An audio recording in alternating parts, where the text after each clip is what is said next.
Le transport en commun, c'est important pour tout le monde, mais bon, il faut vivre avec ça. Le mois de novembre s'annonce compliqué pour les usagers du transport en commun.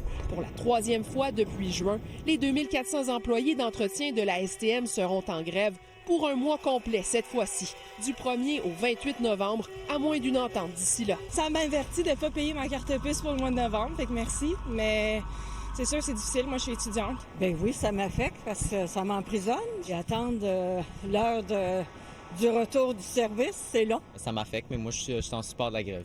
C'est d'une inefficacité, autant du côté patronal que syndical, de ce point de vue-là. Puis, et voilà, nous, on l'a dans le front. Selon le syndicat, 115 rencontres ont jusqu'ici eu lieu avec la partie patronale à qui il reproche son inflexibilité. Il y a un non-sens. Les gens étirent pour étirer. Il n'y en a plus d'autres moyens. À un moment donné, nos gens sont tannés. Les impacts sur le service seront connus dans les prochains jours, suivant la décision du tribunal administratif du travail. Si le métro fonctionne pas, on ne devrait pas avoir à payer pour le pass mensuel. Dans d'autres pays, tu sais, ils font la grève, mais comme ils continuent le service, mais ils font juste empêcher le monde de payer.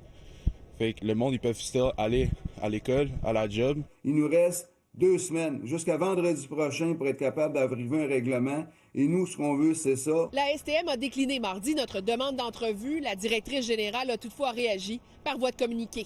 Nous sommes déçus que le syndicat ne laisse pas la chance au nouveau processus qui vient à peine de débuter avant d'exercer son droit de grève. Puis les impacts sont catastrophiques pour des personnes à mobilité réduite. Puis je le répète, des personnes proches aidantes. Le 3 octobre, le ministre du Travail a nommé une nouvelle équipe de médiateurs afin d'aider à trouver une voie de passage. Si une impasse avec 4 médiateurs, ils peuvent toujours me demander de nommer un arbitre qui est objectif, mais pour l'instant, ils ont tous les outils puis ils sont capables d'en dire.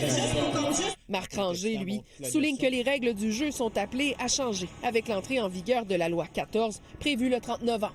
Et c'est pour ça, je pense, que là, le syndicat se dit, je vais vraiment mettre la pression maximale maintenant, pendant que je vis sous les anciennes dispositions du Code. Élisabeth Laplante, TVA Nouvelles, Montréal.